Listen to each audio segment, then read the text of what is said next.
Today, I have the absolute pleasure of chatting with the queen of creativity herself, LaurDIY. If you've ever gone down a DIY rabbit hole on YouTube, chances are you've been inspired by her incredible projects, infectious personality, and endless creativity. From crafting and fashion to building her own lifestyle brand, Lauren has turned her passion into an empire, all while keeping it fun and relatable. But beyond the glue guns and glitter, she's also been incredibly open about her struggles with anxiety, at a time when it wasn't widely talked about.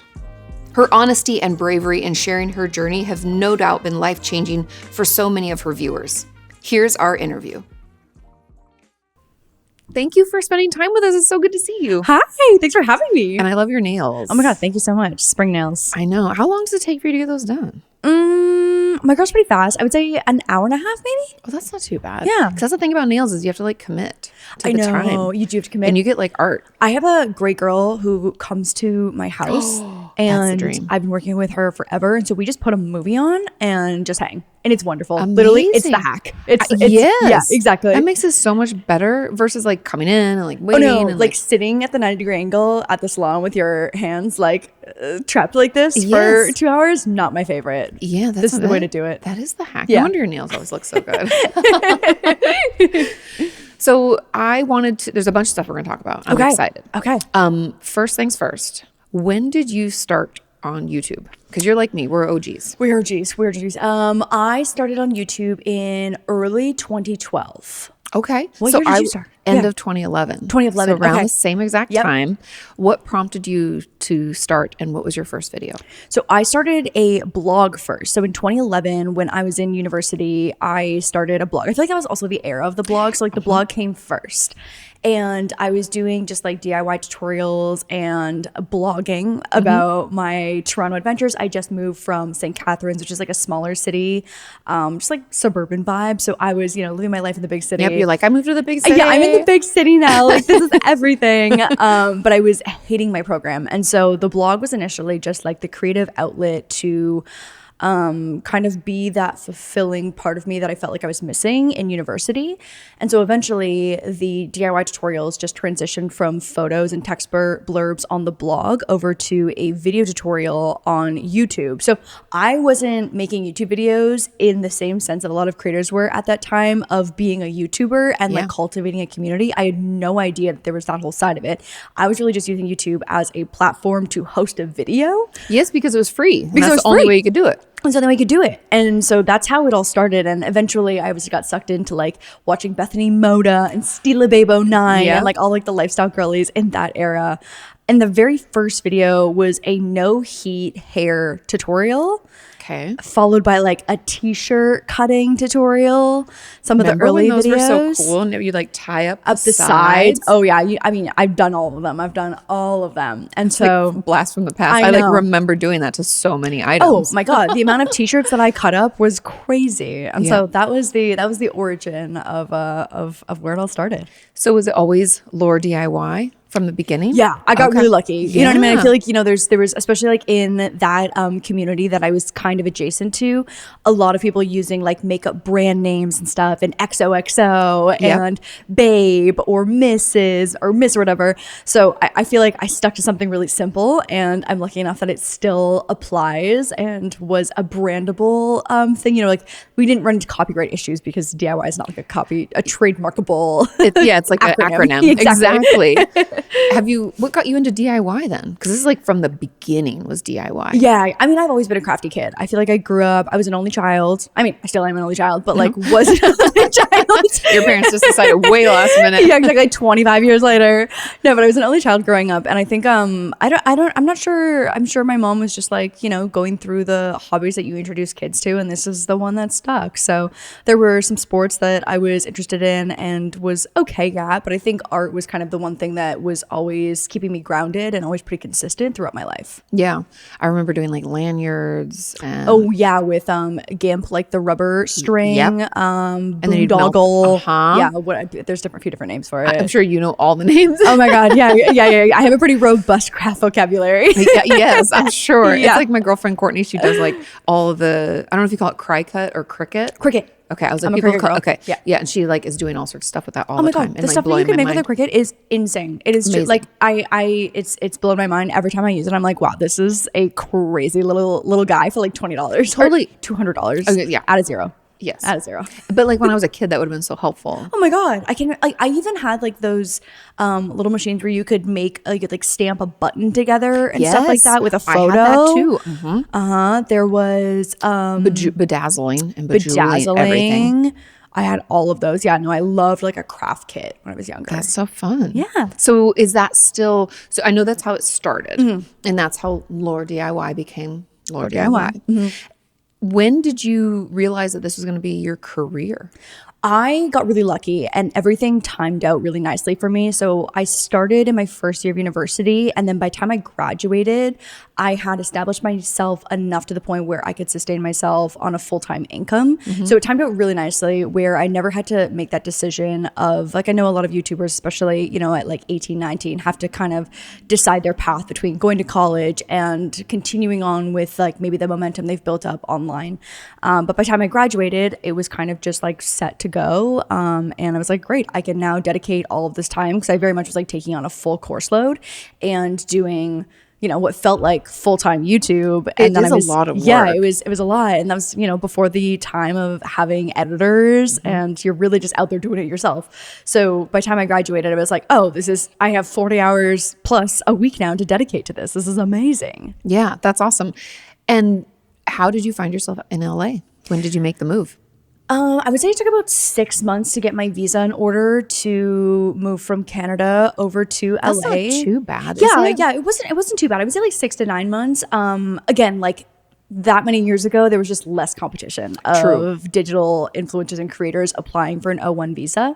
But by the time I graduated again, I had already had a manager who was based in LA. Look at you. Are you always this organized? I'm pretty organized. Me too. I'm very pretty type A. Yeah, I'm very type A. That's why I like you. yeah.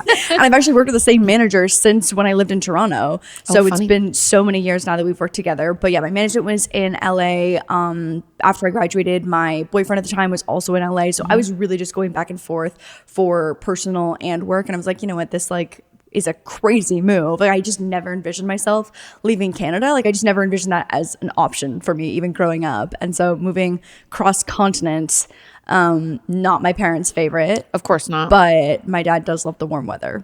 Everybody loves the warm weather. Yeah, LA's great. They do love coming You to can't visit. complain, Yeah. even though you're farther away. Exactly. Yeah. That's like, I'm from Washington State. And when I decided to go to college out here, because I went to Pepperdine. Oh, that's right. Pepperdine. And then just never left much to my mom's Right, disdain right. of like, oh, but I'm you're like, not it's so coming home, it's but so it's rainy so there. warm here. I know, but it's so nice. And there You're aren't like mosquitoes. Malibu. It's amazing. Yeah, totally.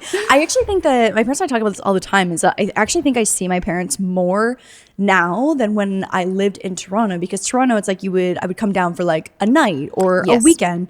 But now I feel like we make plans with intentionality to see each other for a week at a time. And so again, because I have no siblings and they're both, you know, pretty much retired, like we see each other almost every other month for the most part. Oh, every that's 3-4 amazing. months. Wow. Yeah, we're a Yeah. pretty tightly knit little trio. I like which is that nice. though. That's Yeah. good. So when you first moved out to LA, your boyfriend was here and he was also a creator. What was that like? I luckily met Sean pre-YouTube by only like a year. Yep. And never had to try to date being a YouTuber, which we can get into that. Yeah. But also, nobody knows who he is. Right. Hey, Like, hey, hang on a second. But like, what's that like? And then I can't imagine having people comment on my relationship. Yeah, I think, Tell me about that. I mean, I feel like we've seen the evolution of relationships going south online in real time, because people obviously want to be involved and they have opinions, and they can be really, really difficult. What I will say though is that when I moved to LA, being in a relationship with someone who already lived here, I think eased the transition of having a friend group and having plans on the weekend and having people to like help move and having a community, which I think can be so tough when you move to a new city. And I think also too, in that time of YouTube, there was so much collaboration happening that I think that we obviously both benefited. I think in terms of the relationship health, that can be really tough. And I think that it just takes, a very specific type of couple for that to be successful and to have that much scrutiny and online perception. Yeah. And I think now audiences have a better understanding that what they see online is only what they're being shown, and that there's more happening behind the scenes. Where I feel like nobody talked about that. But back then no one talked about the reality of like, or like the transparency of what was actually going on, because you were very much creating just like an illusion of what the relationship was, Yeah. And so we both made mistakes, and we're friendly now. Everything's totally fine. But Was that hard? Because you guys were together forever. Yeah, it's tough. It's tough. For I'm sure. like, ooh, I would Yeah. still be like, if you see them, so I don't know.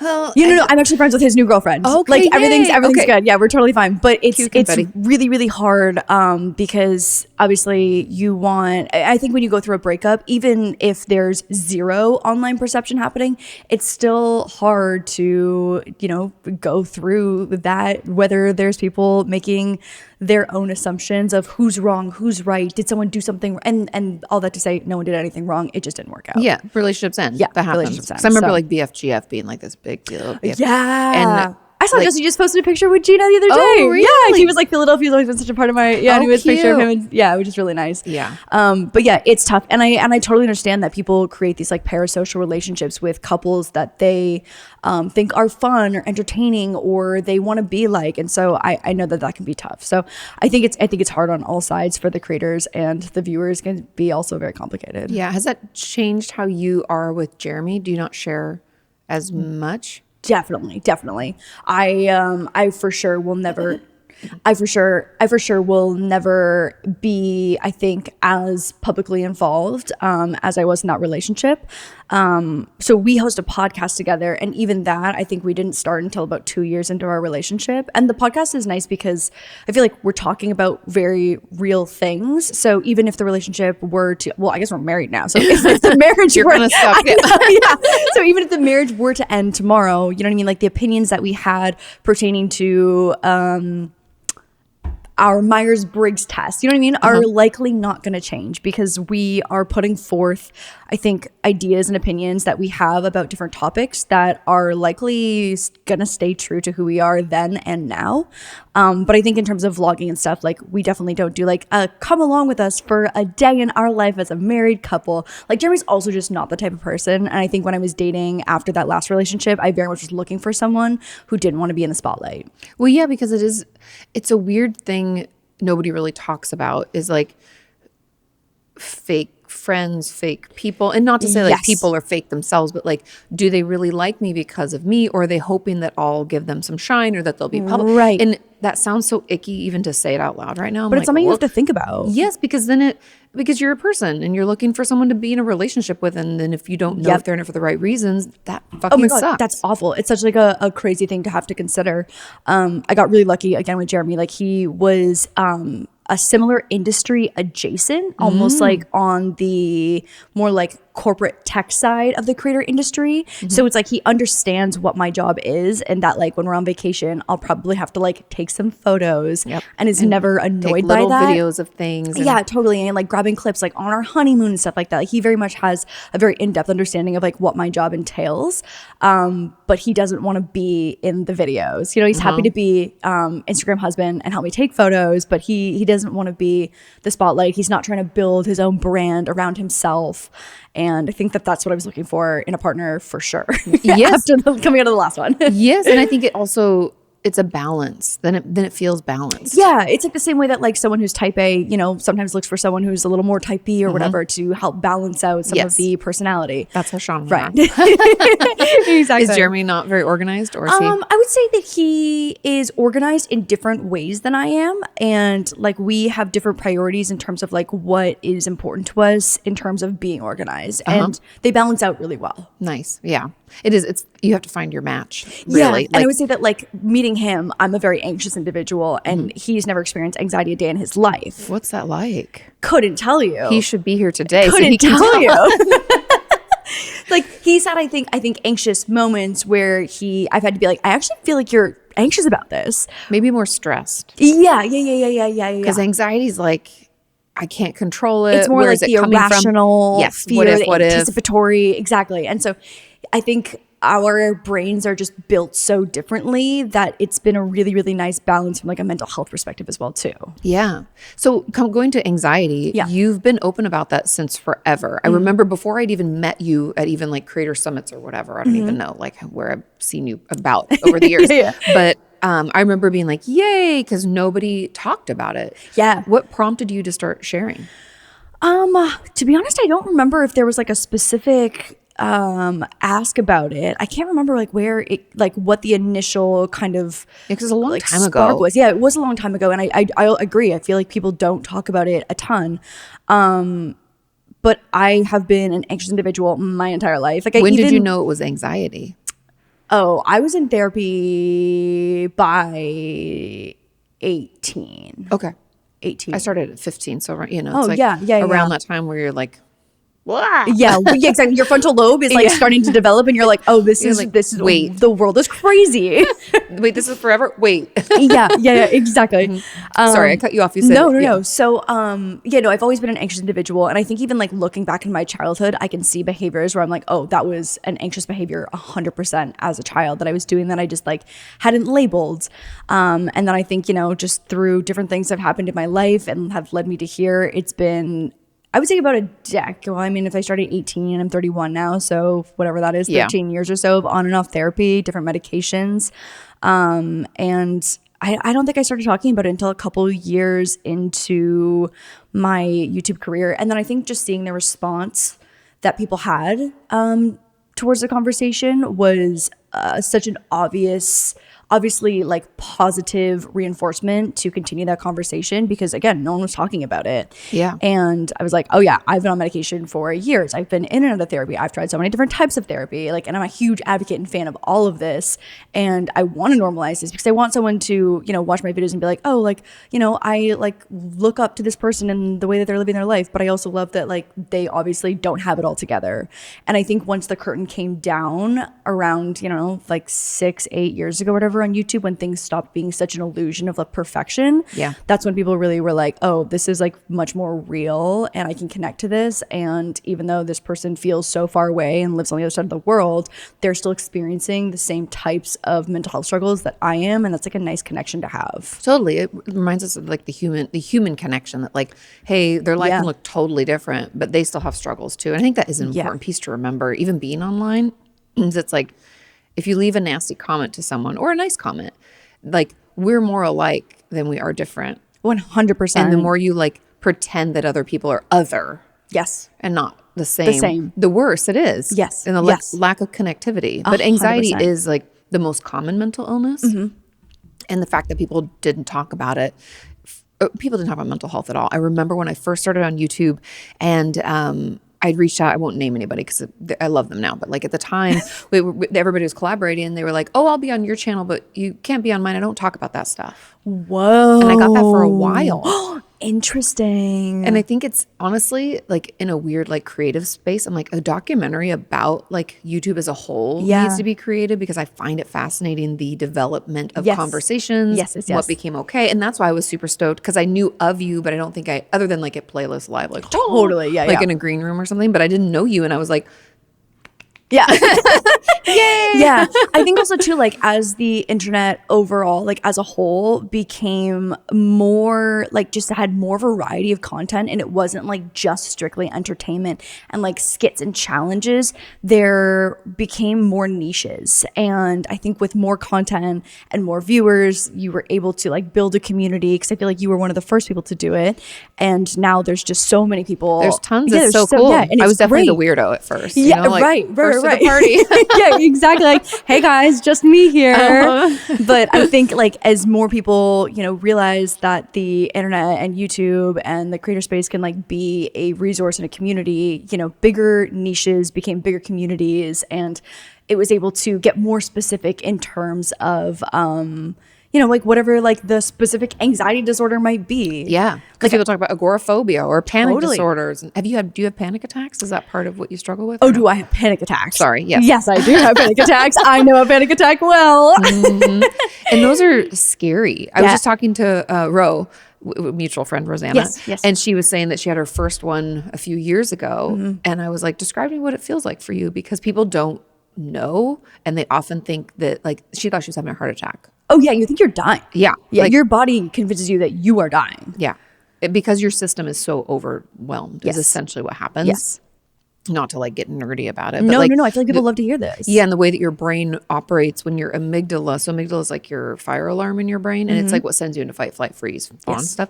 And so when we're in that panic, it's firing, which means we can't our prefrontal cortex goes offline, which is like our organized thought. Oh, perfect. Good night. So you can't make good choices. That's why when people always ask, like, what do I do when I'm having a panic attack? I'm like, no, it's like, what do I do so that I don't? Or I recognize it earlier. Right. Because when you're in it, like, you just got to ride it out, literally. Which fucking sucks. Yeah, it sucks, right? Because you're just like, okay, like knowing that it's going to pass soon. And eventually, one of my first panic attacks when I lived in Toronto, I took myself to the emergency room because I was having a panic attack so bad that I had something in my brain made my spine or like my spinal cord go numb. And so I was like, what a weird sensation. I'm dying, obviously. Like the only explanation for this is that I am dying. And it was just, I think in like, I always think back to those moments and I'm like, it is so, when I'm not having a panic attack, it is quite impressive how strong the brain is, obviously, in that fight or flight reaction, that I can have a physical reaction so intense that mimics something that would otherwise be incredibly serious. Like if you got into like a diving accident or something, you know what I mean? Yeah. Where my body can mimic that and make it happen. Like you're like, oh, I'm numb. Yeah, exactly. My spinal cord is numb. It's like, this is crazy. And obviously I still have to like wiggle my toes. Like I wasn't like you're numb in other ways. I can do things, but what's going on? Right. And so like at the ripe age of 20, again, it's like, and this is it for me. Yeah, I'm dead. R.I.P. Exactly. No, but it's true. One of my patients said it's like drowning and dying at the same time. Yeah, that's a great way to put it. I feel like I can't breathe. You can't breathe. Yeah. No, that's a great way to put it. For me, I would say it's like I feel the roller coaster drop feeling in my stomach. Yeah. I get really shaky. Like I almost like shiver, like chatter with my teeth, which is weird. I get super, super hot. I get really nauseous, which is fun because I have emetophobia. Oh no. So you're like, so I'm like even worse than even worse. It's like, and then it just spirals even more. And I get really intense tunnel vision. And so I kind of like lose all vision on the sides of my peripherals. Oh, wow. And it's super fun. You just ride sounds it out. Amazing. Yeah, it's my favorite. It's my favorite state to be in. It should be a ride at Disneyland. Seriously. And I've been really stable lately. I'm on a great new medication that's been working really well for me. Yay, wonderful. Yeah. And it takes a while. That's the thing that kind of sucks, to find the right medication. Yeah. So and to find the right treatment. I did one of those tests where they like you do a blood and a saliva test and they read your possible like genetic mutations to see. So essentially I was metabolizing the serotonin in my SSRI that I had been on for like 9 years. I was just blowing through it. And your body was like, yeah, it was just like, bye. Done. Yeah, exactly. And so there was nothing that was actually helping me be medicated and treating my anxiety. And so I eventually switched over to an SNRI, which was a much better match. And it's been wonderful since. Huge fan. Yay. But doing that genetic mutation test, I feel like was the key to me figuring out what was not working for me from a medication perspective. No, totally. And I feel like a lot of people don't know about that. I'm glad you brought it up because I remember, I don't even know, it was pre-COVID. So that's like 2018 was maybe around that time when they first started to come on the market. But insurances didn't cover them. They were super fucking expensive. Yes, they're so expensive. But now, even probably like 2 years in, because it's so helpful, it had come down to like $99, which might be expensive for some people, but it makes it a little bit more affordable. Yep. And now insurances cover it mostly. Oh, that's so nice. Yeah, I probably got mine maybe like 2020, and I think I paid maybe like $250. Okay, that's not which is not crazy. And also I was just like at my wit's end. I was like, I would have paid literally anything to like figure it out. Well, because it sucks every time you start and stop a medication, it can take like another 6 weeks or another. My psychiatrist was like, yeah, you have to be on this for like 3 to 6 months to see the full effects. Yes, and that is correct. That is the truth. Right. But that truth sucks. The truth sucks because you just feel like... And what if it doesn't work? I felt like I wasted 6 months of my... Like there was a period where I was transitioning where I had brain zaps, which are awful. Explain those people who don't know what that It feels like the middle of your brain, it doesn't hurt, but it literally feels like you're being zapped. So it pulls you out of whatever you're doing, no matter where you are, if you're asleep, if you're awake, if you're studying, if you're watching TV. And it just feels like the middle, the center of your brain is being like having a mini electrocution. Yeah. And it is so unsettling because you're like, oh, the chemistry of my brain is not right. Yeah, like obviously. something's happening inside.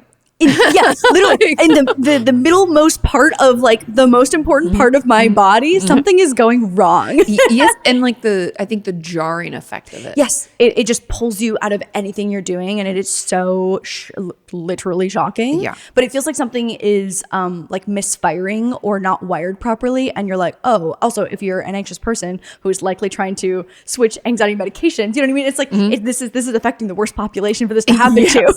You're like, why would we give this more to worry about? Exactly. And so, I mean, that lasted for probably a month as I came off of and transitioned from my SSRI. Well, and that's really common too, and people don't know about it, and that's why we always say, like, do not go off your medications without talking to your doctor. Yes. Because the withdrawal, I'm forgetting the one that's the worst for brain zaps. Mine was Zoloft. Yeah. See, Zoloft's not even the worst. It is one. Yeah. I think it's Celexa is the one that's I was also on Celexa. So I transitioned from Celexa to Zoloft. And I think maybe those were similar enough that I was okay transitioning from Celexa to Zoloft, but coming off Zoloft, I was just being zapped left and right. Yeah. And it's terrible. It's awful. And it's such like a weird feeling because like you don't necessarily feel sick or ill. You just feel not right. Yeah. Like it's just, you're off. You're off. And that's an icky feeling. Yeah. But I just feel like it was such like it wasn't a wasted 6 months because, you know, then I checked something off the list of something that doesn't work for me. But it was a 6 months where I was living at like 15% capacity of what 100% of my life would have typically looked at. Which sucks because it's like when we finally reach out to get help and we're trying to make things better. Sometimes it has to get worse first, and it sucks. That sucks. Yeah, that totally sucks. It's hard. But that's why the swabs and like the DNA stuff does help because the thing that I don't know how accurate, I have to look at data. I haven't looked at it, but I know that for people in general, at least tells you like classes of medication that will work best or not as well. And that at least helps give you direction. 100%. That's all I was looking for. I was like, I don't need to know exactly what medication, but I would love a push in one direction or the other of what kind of medication to be on. And I'm so grateful that I did. Yeah. Wonderful. That's so great. So you've been online since 2012. You have shifted over time, like grown who you are. You started sharing more about your anxiety. And I would say, as I've known you over the years, I've seen you move from maybe it's also we're getting older. Don't tell anybody. But it's like as we age up, we change, right? Yeah. How has that shifted your content or the way that you do talk in videos and share? Tell me about that. I honestly, not even by choice. I think, you know, swearing wasn't really happening on YouTube. I feel like at the very beginning. I was probably one of the only ones. And I always felt like it was, and I'm going to cuss while I say it was like one of the worst fucking choices because it made me not as brand friendly. Yes, it alienates you from brands. I feel like it's just my personality that I'm like, And I feel like now we've come full circle and where things have landed is that I think that brands really embrace authenticity and people, you know, the audience comes to you because they resonate with how you speak and how you deliver things. And whether that includes swearing or not, I feel like that's all kind of like the whole package now. Yeah. So where we've landed, I'm really happy about in terms of like, you know, people being themselves. But I did definitely land myself, and it was kind of unintentionally just like into the family friendly category. I think because it started with crafts. I think because my videos were very colorful and there was like music and it was like shot like fun. It was fast paced and stuff.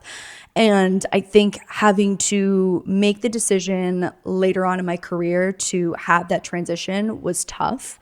It can't happen overnight, but there's no other way but then to slowly just start being the person that you want to be. And so the delta had essentially, I would say like the halfway point of my career, maybe like 6 or 7 years in, the delta between who I was on a daily basis in the real world versus the person that I was online had just gotten so far away from each other that I had to make a decision on whether I wanted to continue, down this path, which I probably would have ended up quitting if I had to continue doing this. Yeah, because it's so inauthentic. It's so inauthentic and it was so draining and it was so not the person that I was, or make this transition and become online, you know, like close that gap, close that delta, but possibly isolate or alienate people that had supported me for years. And so it's a tough decision.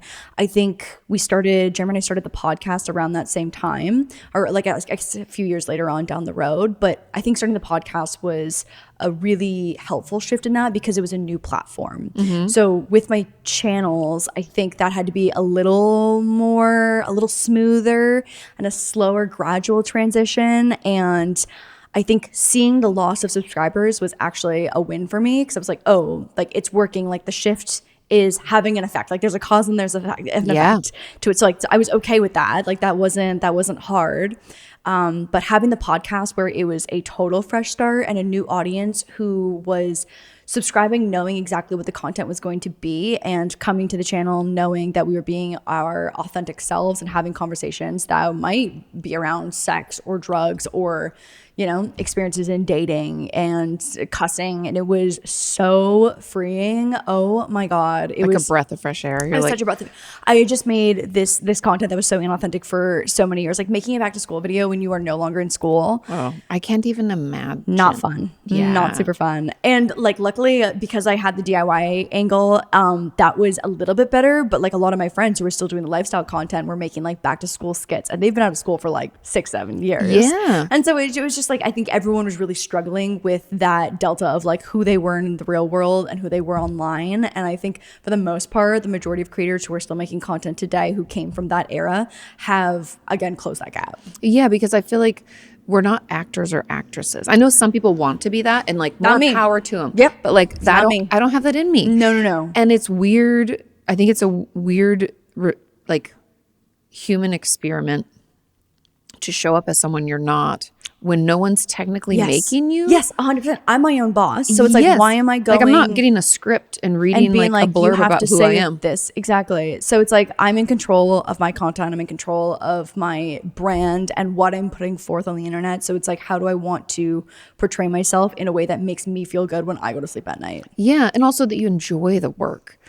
It's your job. Yes, because it's so much work. You spend so much of your day doing your job, and I want to like my job, and I am so grateful for that transition period because like even though you know you're in the red on subscribers or like seeing a shift or a changeover or even just like having a smaller audience, I would rather have a smaller audience that connects with who I am for real than have that inauthentic connection. And I do think luckily, because back in the day I don't think it was so much, and I don't know if I want to say it wasn't true, I didn't feel it as much, that authenticity actually wins. Right. It reigns supreme now. Yeah, and I feel 100%. like I'm grateful for that because for a long time I felt like I needed to like put myself in a box that I didn't fit into because this is what people were expecting of me and I need to be this way and like this how this should look. And I'm like, that's just not me. Right. Like I was even talking with my team like a couple of weeks ago and I was like, I don't even really like wearing makeup. I like doing my makeup sometimes. Yeah. But I don't actually like to wear makeup. Right. I was like a tomboy growing up. Yeah. And like, you know? Yeah. But like if I film without makeup on, I look like shit. Yeah. So it's like, ooh, it's just weird. It's a weird thing to be online and like who you want to present and who you are. You know, we like to show up. I think I like to show up as my best self. Right. But I still want it to be like, like as if we were going to go grab dinner as friends and like chitty chat. I want it to be the same. Yeah, 100%. 100%. It's been a journey for sure, but I'm happy with where we've landed. And do you have any cool, exciting projects you're working on now? I'm working on starting my own brand. I haven't talked about it too much, but it's I've wanted to just like try and see what happens and, you know, not have help from agents or managers or like support too many stuff cooks like in that. the kitchen. A lot of cooks in the kitchen. Yeah. So it's something that is in the works. But what's really nice about like doing something totally by myself is that there's no expectation for like a launch date. There's no timeline. There's no timeline. So I've just been like working in silence, which is really nice. And so when it comes out, it comes out. How exciting. Yeah. How do you pick and choose? Because I know you've done a lot of things over the years. So you've done like everything from like TV shows to different merch. Licensing and stuff. Yes. Yeah. Like how did you decide what to do and what to pass on? I think licensing was one of the biggest like industry lessons that I learned. I think licensing is tough because one, there's actually not that much money in it for the person who's attached to it. And I think now you see so many creators starting their own brands because they want to hold the ownerships. It's like if you're going to do all of the marketing work specifically as well too, and you can find the right partners to ensure your product is quality and something different in the market that stands out, like why would you not want to have the ownership in that? So I think licensing for I heard me, you're Canadian there for a little bit. Did you? I did. Just ever so just a little slight. tiny bit of Just Canadian. the out. Yeah, But it's if like you said sorry, that'd be another. that one I feel like is hit and miss for me. My husband Yeah. doesn't do it anymore either. Funny. Anyway, continue. Sorry. Anyway, so I think that creators have now like learned the value of ownership, and I think licensing was a great way to learn the importance of it and how much I value that, and how much that if I did this again, I would want to do it myself. Yeah. I think we don't know what we don't know, and Totally. like. I mean, we didn't come from like business marketing. Business degree? Yeah. Me neither. Yeah, exactly. I'm like, I went to school for psychology and that's all. It's my niche. Yeah. That's all I got. Yeah. So it's a learning curve. And I think a lot of times our audiences don't know that when you do those deals, it's like you actually don't make that much money, even though you're doing all the sales, all the marketing and stuff like that. Yeah. Because we need the companies so much more. But yeah, exactly. And so, I mean, it was great, I think, in building my portfolio, to have a product like in Target or in Walmart. Like that was, I think, cool and a really nice milestone to make me feel, nice about my accomplishments. Yeah. But I think from a business perspective, because I've also gotten into investing, and like doing angel investing and strategic investing and like startups, I think learning more about the business element of everything in this industry, I think that was a nice stepping stone to understand more of what I'm interested in and what I'm not interested in. Yeah. I think with Craftopia, the show so it was on HBO Max, we had 2 seasons, and I got to host and executive produce. That kind of just fell into my lap. What was that like? What's executive producing? What does that mean? So I know what it means. I see it on television. Right. But okay, so there's like so many different categories, because sometimes like an executive producer gets a name attached to a show and they did shit. They did nothing. They did It's literally just like, nothing. Yeah, we just just like it's like yeah, here's your little, what or is like it called? maybe Like, you helped your make a little participation. connection. Yeah, here's your participation ribbon. But then I think there's obviously the other end of the spectrum where someone is participating in really, really big ways. So obviously for season 1, I participated a lot in terms of like choosing challenges, helping with casting, like going through and watching like the people who were applying to be on the show and like deciding set wise, like what colors look good, what font. Oh, you know what I wow, mean? like So, like everything. I got to be really, really in the weeds for season 1, which was really nice. Season 2 is a little more hands off, but it's like, even though at the end of the show it says executive producer Lauren Riihimaki, season 1 versus season 2 workload were totally different. I'm sure. Yeah. So anyway, it was just really interesting to see, like how a title gets handed out. Yeah. Because that's like a world I don't know. You know? And neither did I going into that at all. And I think hosting I loved. Although I am a Leo and although I've made my career about building a brand around myself, I don't love being the center of attention. And I think with hosting, I fell really naturally into the role of helping to amplify the characters and the personalities that were on the show and helping to move the story along and be like the transition pieces and the intro and the outro and helping to kind of like bookend the story, but not necessarily be the story, which was nice. Gotcha. Yeah. So you got to make it look and feel the way you wanted without having to be the full. Without having to be, and it's like I'm obviously responsible for like keeping the energy up and like being happy and bubbly and like we're in this like colorful, crazy set. But I didn't have to be the one delivering all like the punchlines and bringing the drama or anything, because that's very much, again, like I don't want to be an actor. Like that's just that's not aligned with who I neither. am as a person. Yeah. But no, that was an opportunity that was a whirlwind of just like really just like, I mean, you shoot a show in like, depending on the type of show, because this was a reality show, we shot it in 3 weeks. I was gonna say it's really tight timelines. Super tight timeline. You're working 16 to 18 hour days. Holy moly. It's absurd. Yeah. You're like in it. Yeah. And I don't know if I could do that world full time for me personally. Like, I think just like the burnout, it was crazy. Well, and to be on for that long, like. Oh, I felt insane. I would just feel I felt insane. cracked out. Yeah, like it's just too insane. much. I gotta be hopped up on so much caffeine.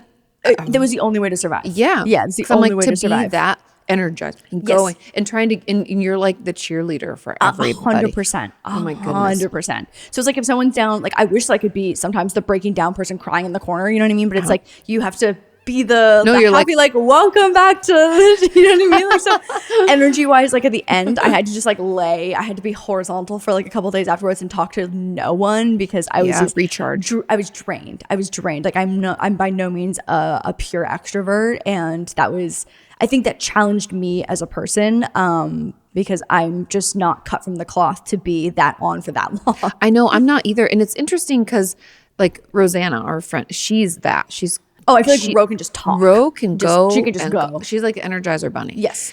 But I'm like you, where it's funny because I live in the world of like people talking about introverts and extroverts. Yeah. And no one, by the way, nobody is on the extremes. We're all towards the middle. I classify as an ambivert for sure. And I'm an ambivert also Yes. because it depends on the people. So if they're 100%. my people, Yep. such an extrovert. Yes. I'm like recharged. I'm so stoked. This is like a girls' weekend with my girl. So fun. Can't get enough. Yes. I could like girls double week, like 2 week vacation.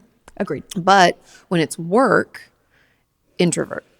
Because I think it's like being on, it's not just like when I go to see family that I don't talk to all the time and I have to like really get it up to be And like the hey, conversation, what have you been up to? Yeah. It's not as easy or authentic because we're catching up and Yes. and I'm not saying like my family's not close to me, but you know what I mean? Like extended family and like, or events. every couple years. Yeah, even like creator events where like I know people, some people I know really well and like others it's I still always end up like introductory. hovering towards Caleb. I'm like, hi. You know, like, we're best friends again. Yeah, Hi, yeah, so yeah, good to yeah. see you. You know, whoever you know. Yeah, totally. You're real people. But there's a difference, I feel like, when it comes to creation, like even on film days and stuff. For sure. Because I want to, even though it's authentic, it's such a weird, in my brain, it like doesn't make sense because I am authentically myself and I'm talking about things I want to talk 100%. about and doing what I want to do. Yes. But the focus, I think it's the focus. I think it's the focus as well. Because too. I can't, like, I don't know. It takes a whole different part of my brain that I've Yes. never worked ever before in my whole entire life until doing this job. Yes, 100%. Even like with podcasting, I would say that like we try as much as possible to only happen maybe 1 or 2 times where we record 2 podcasts in one day, because even the focus of being able to be your best authentic self in one episode and then having to do that again on like maybe a new topic or maybe with a new person, the energy just totally changes. Like I know that one of those episodes is going to be better than the other. Of course. And I hate knowing that. And it's always the first one. It's always the first one. Because you're the most recharged. Yeah. It is interesting. And it's like not anything I ever knew before. Because I'd worked, like that's the funny thing about me is that I went to undergrad and grad school and that's when I started the channel. And so I wasn't licensed as a therapist yet. And so I worked a bunch of jobs because I was like broke as shit. I had a huge student loans. Yep. And was making like nothing, like gaining hours towards my licensure, like $12 an hour. I know. I was a waitress. I was a sales rep. I did all sorts of shit. Yeah. Those jobs, I had 3 jobs at once. Easy peasy compared to like 12, 18-hour days of filming Craftopia. I can't even imagine. Like, being on like that is like, it's exhausting. Yeah. So, yeah, I can totally... It's just a weird thing. It is a weird thing because you're so right, because it's like you're talking about things that you want to talk about with the people that you want to talk about, because again, you're in control of your I am my own boss. Exactly. But yeah, at the end you're like okay, I gotta go sit in silence in my car now for a little bit. Yes. And I used to love like I'll be on your podcast and recording tomorrow and like driving back will be just silence. 100%. But might listen to lo-fi on the way home and eat my protein bar. Yes, you know it'd be my favorite thing ever. And I can't wait. Exactly. It's so weird because I don't think of myself as an introvert. Yeah. But since doing this, I do in some ways. Right. Because I definitely need that recharge time. Yeah, me too. I think also too, like as I get older, and things just get busier, and we're split between so many different things, and also now being married, so it's like you have like joint responsibilities as well too. I think that my husband and I are very valid. Like we protect our time, I think, a little more. You have to. And I think like we just are much more intentional with our decisions socially and from like a work perspective as well too, to be like energy wise, like, does this make sense? Isn't it fun to call him your husband? It's crazy. it's like it'll be a year in 2 months, and how exciting. It still feels weird in my mouth. It feels weird. So I've been married to Sean for 11 years. Wow. And it still is. It's like my husband. It feels so grown. It's like sexy, cute. I like kind of felt douchey saying fiance though, so I'm glad that fiance does sound douchey, but it's like it's like such a short period of time, so it was it's fine. special. Yes, but also I'm not French.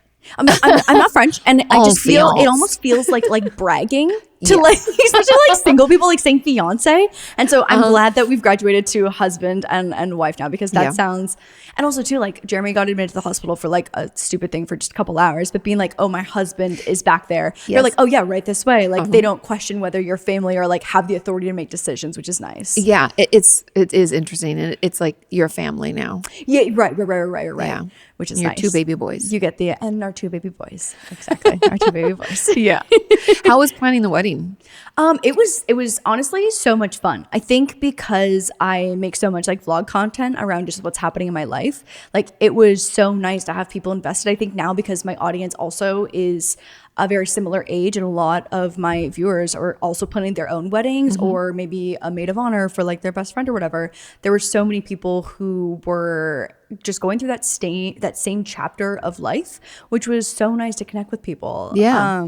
And I loved making the content. Like it was just something. Your dress was beautiful. Oh my God, thank you so much. I don't know what to do with it now. I have mine still too. I don't know we what to should do just with go it. out and wear them one night. Oh my God. No, my train is so long that I feel like I can't even like pin it up. We'll pin it up. It's even, oh God, even like when it's bustled or whatever. It's I know still, the bustle that, so random question, didn't even plan on going here, but because I always have 2 tips I give to any bride. Yeah. And I want to know if you have any tips. So I'll offer mine first so you can think about what you, so my tip to brides is make your bustle higher than you think it needs to be, because I tripped over it all night because I wore flats at the end because you can't dance. I can't dance in heels. I'm not real. I committed. You committed. I committed. I'm proud of you. Amazing. Yeah. I went to like little ballet flats. You know, people should just be comfortable in what they want. And then I even actually changed into my dress from the rehearsal because it was shorter. Oh, yeah. But the bustle was, even though it was bustled, and when I was trying it on, I was like, oh, this is perfect. It should have been shorter. It should have been shorter. Because I still would, when people want to dance with you and stuff, like I found myself still holding it. Yeah. I don't know. So that's always I'm like, make it just a little bit shorter, or make it 2 options so that like for photos, it's down a little bit and then you can bustle farther. A little more. Yeah. And then my second tip, and I wonder if you feel about this too, is we stayed up so late, like 4 in the morning, and I ate dinner. That's also a tip, is like eat dinner. Yeah. Do not miss your food. No. But then have pizza in your hotel room waiting for you, because we had champagne and strawberries. Like, oh, sweet. I'm fucking hungry. Yeah, you're starving. Yeah. You need cheese, like pizza to the face, like, dairy. Yeah. You need like comfort food at the end. Yes, like we were up so late, and I was like, I'm so hungry. Everything is closed. Right. That's a great idea. So we actually went home after our wedding. Oh, that's kind of nice, actually. Honestly, it was incredible. Yeah. It was incredible. We got married like maybe 25 minutes outside of LA. And so we just were like, let's save ourselves. Like, instead of like trying to splurge for a fancy hotel, you don't have to pack all your shit. You can just go home. Because that's the thing, and you don't forget anything. I just want to go home and wash my face and get into our own bed. Yeah. With our dogs. You know what I mean? Like, I just want to go home. And so that was really nice. Highly recommend that. I think another tip that we had was I didn't do a bridal party. Oh, okay. I have good girlfriends that haven't and I think it's a lot of stress, to be honest. I got really stressed about them being stressed. Yes, and like the amount of money and stuff, and like I was like, I've got hair and makeup, or I've got this, but like they have to get their dress and sizes. And one of my girlfriends like had gained weight because that happens, and I was like, shit. Well, the dress, exactly. There's just like so much unnecessary stress, and I really enjoyed. So like my friends came earlier. We still did a bachelorette party, fun. And they came early. We did photos, but like everyone just came ready. Like there wasn't any of that shit where you have to come at 6 a.m. and do tears of getting makeup. I'm not a morning person. I was like, we're gonna start at 10 a.m. I think I started around 10 as well, because I was like, nobody fucking wants that. No one wants that. And then you're gonna be up late dancing. Like, exactly. Nobody wants makeup done at 10 a.m. Exactly. At 10 p.m. No. Oh, you know what too? The other I feel like big game changing thing for us is that we did a welcome party the day before. And obviously I know that's not, in the budget for everyone, but I loved getting our like nice to see you conversations out of the way the day before. And we like divide and conquer all of our guests, coming in, because some people were from out of town. Of course. And so we split, but then on wedding night, we stayed together the entire time, because I feel like, especially if you have a big wedding, it's like, you get pulled in so many directions. And I think staying together the night of is so important. Yeah. And so we really prioritized that. And we had already, talked to everyone many times. Yeah. I think also too, 100 is a magic number for weddings. Agreed. That's how many we invited, and 75 6, 7 Yeah. came. We had just over 80, I think. And that was perfect. It was perfect. I think any bigger, you couldn't talk to everybody. Yes. I think if you want to have like a bigger party at another time, do that. Sure, do that. Yeah. But for the wedding, I agree. 100 is the magic number. 100 is the magic number. And I know obviously people have sometimes, big families who are 70 people to begin with of just family, but we both have really small families, and that was like the magic number. And I could not recommend it enough. Yeah, agreed. All good advice. Yeah. You mentioned emetophobia. I know we went on from there, but can you explain for people who don't know what it is? What it is? Okay, so emetophobia is essentially the fear of getting sick, specifically vomiting. And Even that word, some people are like, even that word is like very triggering. Yeah, like this literally might need a trigger warning for some people who have a very severe case. But it's such a interesting niche phobia, I think, and I didn't realize how common it was until I started talking about it online, and people were like, "Oh my God, does this have a name?" Like I thought this just like controlled my entire life, and I was the only one experiencing this. But for me in particular, I would say that it's specifically the anticipatory anxiety around getting sick. It's almost like panic attacks in the same way where you like worry you're going to have one. Yeah, kind of. Yeah, similar. But then I think it's like, so for example, like I don't eat raw fish because I don't sushi. I don't love the taste, but because there's so much food poisoning associated with people eating like raw oysters, fish. or you're like absolutely the fuck not. I would literally never. Caleb literally was hospitalized from eating an oyster because he was so sick. And so as soon as that happened, I don't mean to laugh at him. Yeah, no. I think he would be okay with that. I was like, he put it online and laughed himself. But like a lot of the times people with emetophobia will mark foods or restaurants or places where they eat or like eating behaviors as safe or not safe, or like just say something has given someone food poisoning once, it might take them years or they might not ever eat that food again because that was a very specific trigger for them getting sick. Do you have foods that are on the never list? Oysters. Well, oysters would be one of them for raw sure. Fish. Raw fish, and I think that's pretty much it. I would say like I've done again a lot of therapy to the point where I'm living a very full life with emetophobia. But I actually heard you talk about it, about how a lot of women will delay getting pregnant because of fear of morning sickness, because like someone with emetophobia, their worst fear is being sick for an entire, just say it's your first trimester and then half into your second, like, which is very common. Yeah. Some people throw up every day for their entire pregnancy. You know what I mean? It's like, that is my worst nightmare. And honestly, that might be enough exposure therapy to fix the whole thing for me.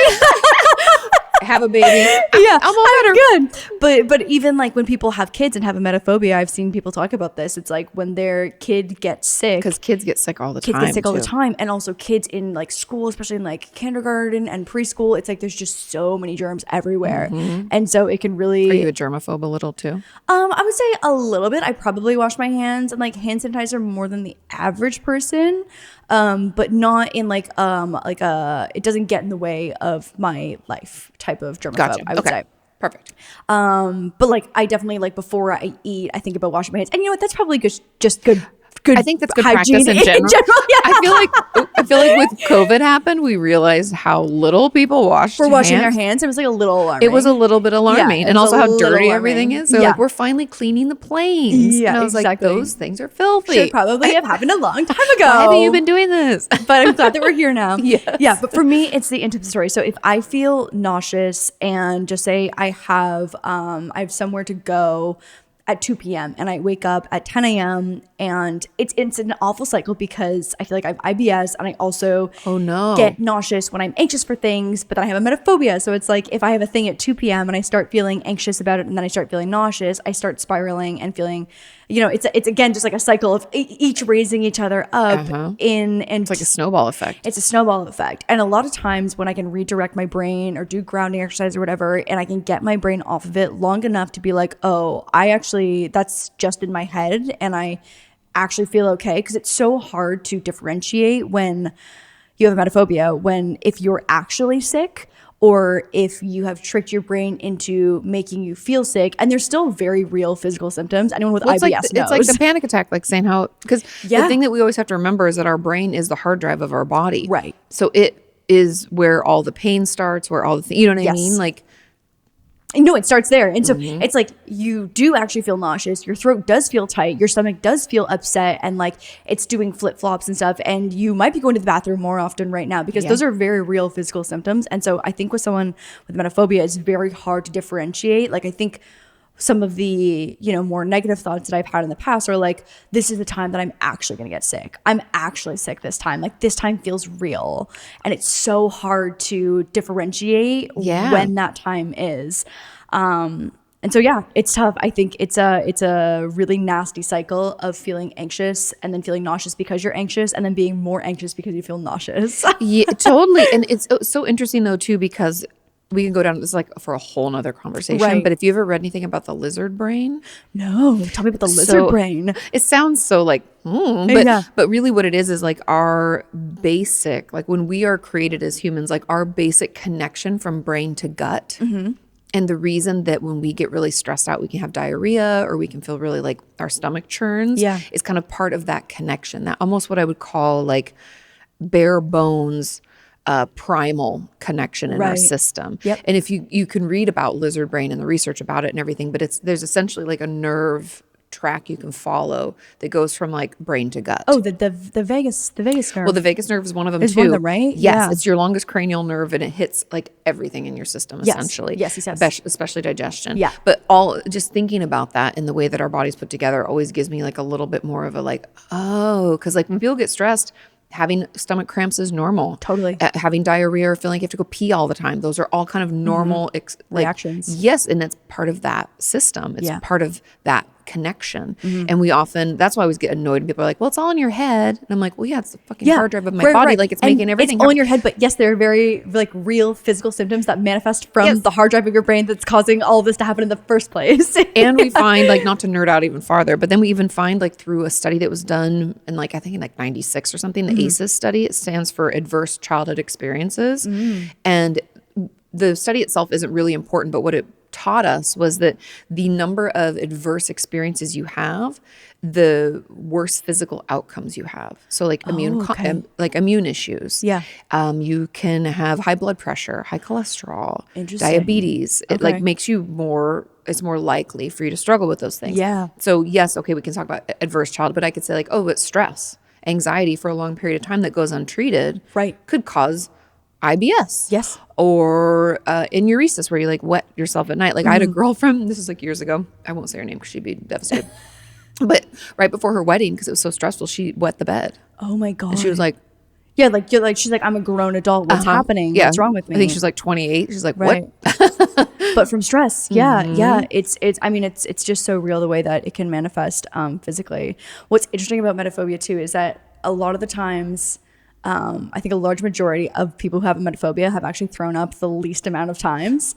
Like I've thrown up less than 5 times in my entire life. Wow. But it's something that I can control. Like when my anxiety was really, really bad, like at the time when I was transitioning medications and stuff, it consumed my entire life, is feeling sick and feeling nauseous every single day, every single hour of every single day. It controlled every element of what I did, of how well I was sleeping, if I was going out, if I could be social, if I could leave the house, if I could do any physical activity. Like it would just controlled everything. And like the last time that I was actually sick, I remember immediately afterwards being like, that really wasn't that bad. Like good. It's not the actual action. It's the worry of it. It's the stress. Anticipatory anxiety of, is this going to happen? And I think because it feels almost like a betrayal of my body. And like I'm not in control, and my body's just it's gonna do what it's gonna do. Yeah, it needs to get rid of it. Exactly. It needs to get the rid last of time it. I got sick, it was because I had food poisoning, and my body was just like, to be okay, we have to eject this. Yes, and need to get this out. It's bad. Right. And I think that if I was more comfortable with being like, okay, like we're in this together, like, you know what I mean? Yeah. But it just feels like I'm not in control, and I think that anxiety around when, if, how is very, very stressful. So places like airplanes have always been a big trigger for me because I feel very trapped. Yeah. And I think like through CBT was the therapy that worked best I was just gonna for me. ask. I've done EMDR as well too, and even like a little bit of hypnotherapy. But CBT was the best for me, and it was like walking myself to the worst possible scenario if I were to get sick on a plane. Play it out. They call it play it out. Play it out, exactly. And so if that happens, okay, great. What next? Like, okay, if that happens, what then? Like, what if? Okay, what then? What if? What then? And it's like I can walk myself all the way back to like the most, in my brain, feels like the worst case possible scenario. And I get to the end and I'm like, you know what? That really wasn't that bad. And of course, that's a hypothetical situation, right? Of course. But if in your brain you're able to still see that, like, I guess it would be okay. It would be like, would anyone ever think of me? Like, would, you know what I mean? Like, if I were to get sick and I feel embarrassed and I feel unsafe and I feel, you know what I mean? Like, it just, I can walk myself back and make sense of it when it's not happening. But no, but it's helpful, and those exercises are helpful because what happens is we have like a story that we tell ourselves over and over that we believe to be true. Like, oh, if I did get sick here, this is gonna be terrible. I'm gonna be embarrassed. People are gonna hate me. It's gonna be a big mess. Yes. Blah blah blah blah blah. And you're like, oh, but it's actually not that big of a deal. But it's actually not that big of a deal, right? And so I think that was like a key part of being able to heal a little bit. I would say that, like, I don't personally know anyone who has fully been able to shed every single waking thought of emetophobia. I'm sure there are people out there, love that for them, love that journey for them. But like, you know, over my 20 years or 15 years or so of being aware of emetophobia, I think that I've come so far in it. And we'll see how pregnancy eventually goes in the future. Yeah, that'll be the true test. So scary. I know. No, but I feel like it's all about functionality. If you feel like you can function in your life for the most part, then I think that's great. And I also agree too that I don't think we ever fully get rid of it. I don't want to not give people hope because I know it's possible. But I'm functioning. Yes. I'm fully functioning. And that's the goal. And I feel like for the majority of people, as long as you're able to do what you want to do and it doesn't impair you, that's what we're looking for. And of course, when we're super stressed out and when certain things are happening, that's going to come up for us. It's almost like our anxiety is going to peak when we have a lot going on and people are asking things of us and we're worried about upsetting us. You're overstimulated and there's a lot going on and you're hitting, you know, full capacity. Yeah. Then of course it's going to be worse then. And I think I've had to accept and be okay with having boundaries and saying no to specific things. So like, for example, I used to, as a kid, love spinny rides, but like that also now is associated so much with like feeling sick. And I think now, like, even if friends are like, oh, come on, like, I'm like, no, I'm actually good, because if I don't feel good, this is going to ruin the rest of my day, and then I'm going to feel really anxious about it, and I'm going to feel sick, and that's going to be shitty, and I want to be able to enjoy this day with you. So I think like having boundaries and sticking to them and not like anyone pressure you into anything has also been super, super helpful. Yeah, because you know your limits. Exactly. And like even with like drinking, I think it's a great example. Like I was wondering about that. I'm like, that's an easy way to make yourself sick. That's a super easy one. And so like I've never drank so much that I've thrown up because which is honestly, I think has had that's pretty health impressive. Benefits. Yes. Totally very healthy. Good exactly. choices. But I think emetophobia, you know, in turn has given me good drinking decisions where I love a glass of wine, I love a glass of champagne, but like I just hate feeling sick so much that I know that it would not be worth it for me to feel so out of control in not only my alcohol consumption, but also in the possibility of getting sick. And so I've never gone past my limits, and it's been a boundary that I've like been able to stick to so consistently. Yeah, that's impressive. Because when did emetophobia start affecting you? I got sick at a really high pressure cross country meet the morning of, and that was the first time I had ever gotten sick. I was in grade 5 or grade 6. Oh wow, young really. Yeah, young. But then I essentially like felt a little nauseous for like a year afterwards. Oh, interesting. And that's where it started. Yeah. Well, it is interesting because like random thing, this is how I like conceptualize stuff like this, is that phobias in general are under the anxiety umbrella. Totally. And even the way you're describing your emetophobia beginning sounds like a panic attack. Yeah. Like how it and how many patients will say like, well, I had one because of this like crazy extenuating something blah, blah, blah, happened, but now I'm so worried I'm gonna have another one, but then I cause another one because I'm so worried because blah, blah, blah, blah, and it's a cycle. Yes, it's like that snowball we were talking about. Yes. And so it makes sense that could have been the thing that like it happened and you're like, oh, this is so embarrassing, and like and your anxiety is like meow, and then you're like, now I feel sick, and then I got sick, and then I was like, oh, I think in my like little grade 5 child brain, I had unlocked this new possibility where if my body gets so nervous and anxious for something that feels like high pressure in, you know, I would have been like 10 in my 10-year-old life, you know, this cross country meet that I was predicted to win and like do so well in and succeed has so much pressure that my body just like said, nope, not today. And you got sick and now I can't compete. And now I like, you know, I didn't let anyone down, but it felt like I did when I was 10. Yeah. And I think that, again, just that snowball effect, and that unlocked a new option in my brain in not a good way. Yeah. Well, and then, then that's the story you tell yourself over and over is like, oh my God, is if I that get going to happen again? Yes. And so we do things to avoid it. I mean, it totally makes sense. Yeah. I think it's just, that's always how I conceptualize, and it helps make it make sense. So then it's like learning how to calm your nervous system down, recognize the story that you're telling yourself, work to shift it. And obviously that's a lot of work, but it does get better.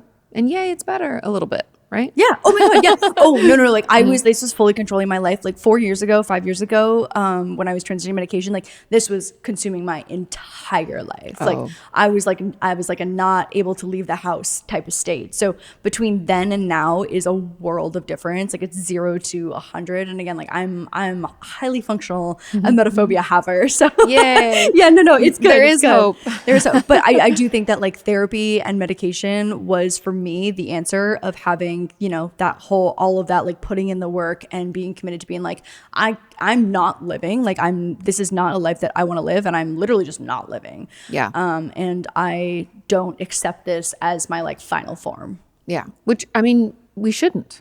We want to be better. We don't want that to affect, you know, it's like. It wasn't fun. No. Wasn't having a good time. 0 out of 10. Yeah. 0 time not having a good time. 100%. Yeah. But I think it's always good to hear from people who like it's gotten better, because when people are in it, it can feel like, how long is this going to last? And like, how long am I have to deal with this? And this is terrible. Yeah. And it just feels like such a big, like on one hand, it feels so stupid because it feels so irrational, because it's something that some people have no issue with. You know what I mean? They don't even think twice about it. If someone feels a little sick and they can just go to the bathroom and deal with it and they walk back out and continue their day, I'm like, listen, that is crazy. But on the other hand, it can feel so big and such like a controlling force for every decision you make in your life. Yeah. Like I think a great example is that when I wake up in the morning, my first thought is, do I feel sick? Oh, and that's probably something that will never go away, is that it's like one of my first and last thoughts of the day every single day. But you're able to push past. Yeah, I'm able to push past. And majority of the time, like 99.9, I feel fine, but I'm still checking. Yeah. I'm still checking in with myself to see how I feel.